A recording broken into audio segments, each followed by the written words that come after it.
In this video, we'll be talking about implicit differentiation. It's important to understand that implicit differentiation is no different than regular differentiation. The only way that it differs is the view or what you show in your work. So one thing we have to recall is something like y prime is really just dy dx. Now, if we look at y prime or the derivative function as dy dx, then it's really better seen as the derivative of the function y in respect to x. In this form, you're looking at it as though it's more of an operator rather than it being a function. So you could see y prime as the derivative function, or you could see it as the function of the function. In other words, again, the derivative in respect to x of the function y. Well, this kind of opens things up for us in a way that allows us to view d dx, again, d over dx as d dx, as an operator. So we might be able to take the derivative of this function y in respect to x. We could also, in some aspects, take the derivative in respect to, say, t. Now, are these two derivatives different? Yes. This would be a change of y in respect to x. This would be a change of y in respect to t. Now, if t and x happen to behave the same way, or they're the same variable, we're just replacing the variable, then yeah, these two things are the same. But in most cases, x might be a different type of functioning variable, while t normally always ends up referring to time. So if we're looking at a function, say, x squared minus 3y equals to, say, 5, and you were asked to take the derivative of this function in respect to t, in other words, you were asked to apply the operator of dt to the entirety of this equation, then you're asked to implicitly differentiate this equation. Again, I wouldn't say function because it's not a function, given that it's not equal to a specific variable. So, for instance, I could subtract the 5, force this thing equal to z, and then we call it a function, but it's not a function. So, if I'm attempting to apply implicit differentiation to this function, such that this is the variable I'm taking the derivative in respect to, then I'll be taking the derivative in respect to t of this side of the equation, and I'm going to apply that exact same operator to the other side of the equation. Again, I can't just simply take the derivative of one side and leave the other side alone. It's like taking the square root. You can't just take the square root of one side of an equation. You have to take the square root of both sides of the equation, or squaring both sides, or adding 5. Again, now we're viewing this ddt as an operator. So if I do it to one side, I have to do it to the other. Another way that you could view this ddt, it's like the natural log or the sine function. It's something of something else. So it's d of something else in respect to t. So now when we take these derivatives, we're going to take these derivatives like we would take them at any old time. So the derivative of 5 in respect to a variable. Now, we're used to taking the derivative in respect to x. In most cases, sometimes we would take it in respect to y, but now we're taking it in respect to t. So the argument is that if I see a t in this function, then I'm going to treat it like it's a changing value. Otherwise, I have to treat it like it's a changing value that I don't know what it's going to do. So one thing I'm going to note up here is that what would be d dx of, say, x? What is the change in x in respect to x? Well, this is just 1. It's the same concept as dx over dx. This isn't changing anything. The derivative of x in respect to x is 1. If I put a 3 in front of that, then yes, the answer is 3. If I put a 10 in front of that, then it's 10. If I put x squared into that, well, then I start applying your derivative rules, where if I have d dx of x squared, then I drop the 2 down in front, and I subtract 1 from the power, so I get 2x to the power of 1. There's one additional piece that happens. Part of implicit differentiation is truly understanding how the chain rule applies. And in this case, the chain rule of this function here is I take the derivative of the exterior function. The exterior function is the square part, so it's bring down the 2, subtract 1 from the power. Then the interior of that is the function of x. And the question is what is the derivative of x in respect to x? As a technicality, then, this is really dx. And again, this is just 1, so we don't need to write it. And we never did write it before. But down here, when we're taking the derivative in respect to a different variable, Now when we start taking these derivatives, we have to treat the interior variable as though it's something different. So I'm going to start with this side because it's generally the easier side, the one with a constant. What is the derivative of a constant in respect to any variable? Well, it's going to be 0. Over here, now the way that I handle this differentiation is I will distribute this operator, because I can distribute derivatives over addition or subtraction. I can take the derivative of multiple separate pieces individually and then combine them all back together by addition or subtraction. We have a rule for multiplication, so don't forget the product rule might apply, the quotient rule might apply, and again the chain rule will always apply. So I'm going to go ahead and split this operator over x squared minus, again that minus is going to just carry down, as well as ddt of 3y. So now we have 0 is equal to these two derivatives, and I just got to figure out what these two derivatives are. Well, I'll start with this one because this one's actually a little bit easier than this one. So what is the derivative of 3 times y in respect to t? Again, I'm going to ignore for a second that the variable is t. I'm going to assume that I'm taking the derivative of this in respect to y. So what is the derivative of 3 times y? Well, it would be 3.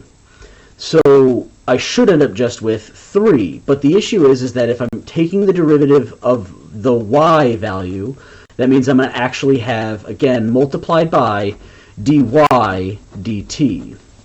I think a better way might be to see this as though it's a product rule.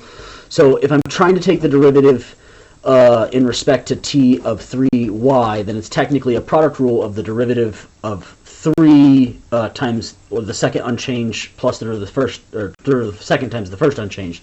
So it's, what's the derivative of 3? Well, 0 times y unchanged, plus leaving the first unchanged times the derivative of the second. Now, what is the derivative of y in respect to t? Again, the derivative of y in respect to t is dy dt. Again, I feel like this just happens to flow better in most cases. Over here, again, you're trying to take the derivative of 3 times something. You're carrying that through, and then you're going, well, what's the derivative of that y then? It's dy dt. So again, I would see it this way more effectively. Then what I'm playing with here is figuring out what the derivative of x squared in respect to t is. So I'm going to carry down the 0 and keep that the same. And over here, when I'm playing with this, what is the derivative of something squared? Well, that something squared is going to be 2 times that something to the power of 1. That's the rule when we take the derivative of something squared. And then what am I going to multiply that by? Because the chain rule tells me I have to take the derivative of the interior function. The derivative of x in respect to t is dx dt. So we're changing the operator into the function dx dt. And again, don't forget to carry down that subtraction sign.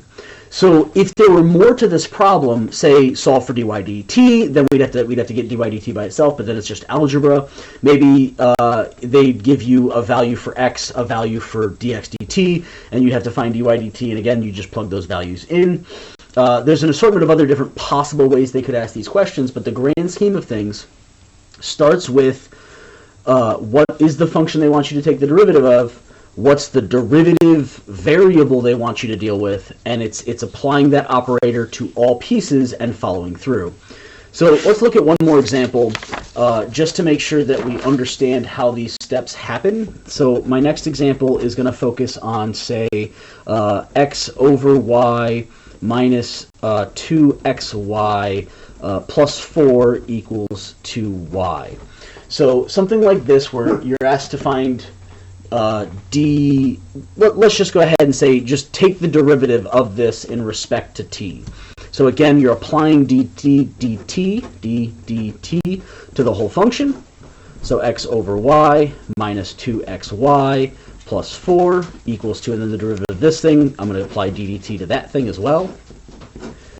And again, some of these pieces become really straightforward. Again, this side here, well, what's the derivative of y in respect to t? Well, the derivative of y in respect to t. So dy dt. It's the y prime, you might say. But again, we're avoiding y prime or f prime or x prime because we don't want to confuse what that prime is in respect to.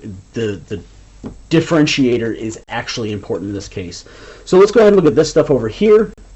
I can distribute that ddt to all three pieces, addition, subtraction, multiplication, so ddt of this piece, 2xy, as well as plus ddt of 4. So again, I'm going to start with the easy pieces first, just because it's smoother. The derivative of any constant will always be 0, so I'm going to have plus 0 equals, and I'll carry down this dy dt. Then I have to deal with these two functions here. Now, it depends on which one you feel more comfortable with. Again, I'd like to treat them as individual pieces. So this is a separate problem to me in its entirety. So over here I might write d dt of x over y. I have to remember that both of those things are variables, and I have to remember that I'm taking the derivative of blank over top of blank, so I have to apply a quotient rule. In that case, if I'm applying a quotient rule to this problem, I have to do, again, the derivative of the top times the bottom minus the derivative of the bottom times the top, all divided by the bottom squared. So again, the derivative of the top. Now this is tricky because we have to be very careful. It's in respect to t. So don't take the derivative of x in respect to x.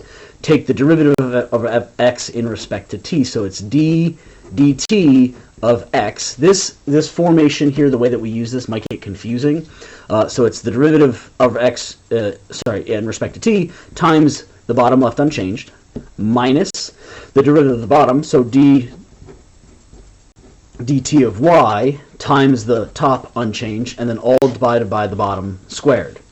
So if I were to rewrite this into that form of dy dt or dx dt, and I move it down here to replace this operator function, I'm going to end up with dx dt times y minus dy dt times x, all divided by y squared.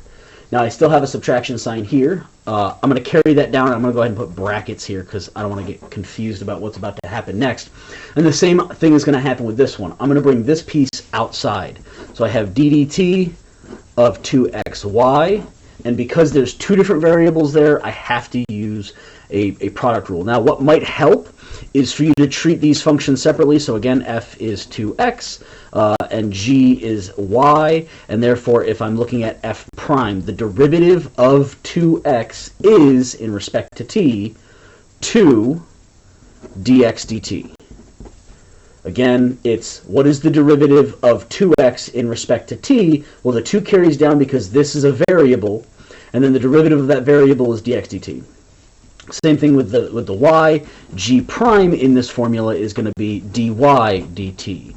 So if we follow suit with how this thing pattern sets up with the product rule, then it's the derivative of the first times the second plus the derivative of the second times the first, and I'm going to end up with 2 dx dt times y plus 2x dy dt.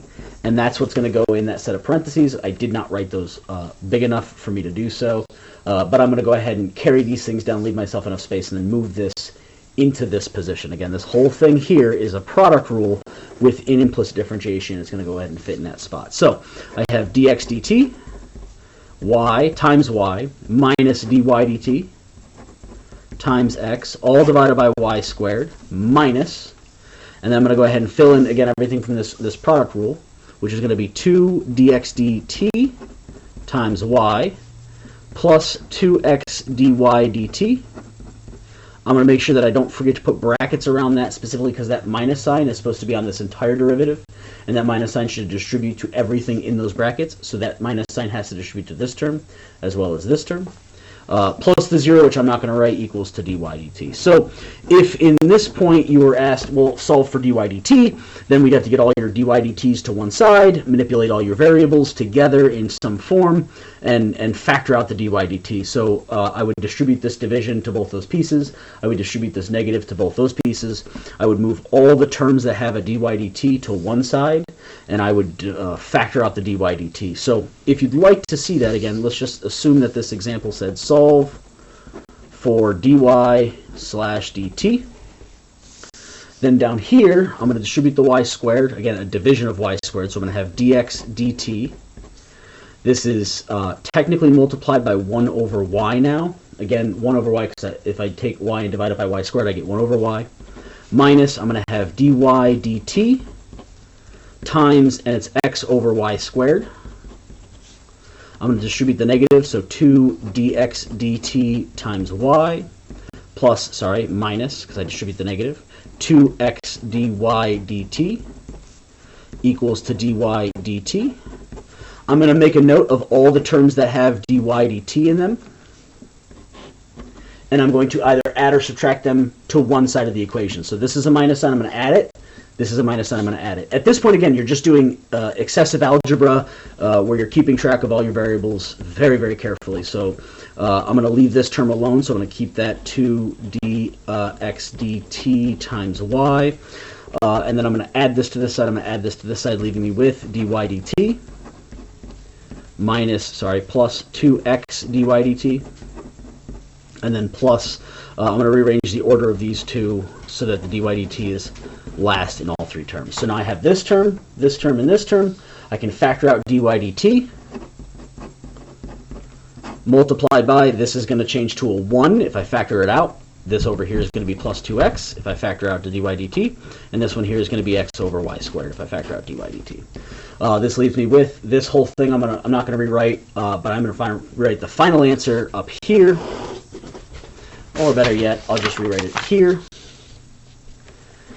You end up with your dy dt after your final division, dt, is going to end up being 1 over y dx dt, that's this piece, minus 2y dx dt, that's this piece, all divided by this entire polynomial within the parentheses. So 1 plus 2x plus x over y squared. That should cover any kind of issues and or problems you might have with implicit differentiation. Again, treat implicit differentiation as though you're just affecting the entire equation by an operator, be it ddt, ddx, ddy, dd, whatever, dd dog. It doesn't matter as long as, again, d over d blank is the operator that you're applying to the entirety of a function, and that you treat those derivatives with any variables as though those variables are changing constantly.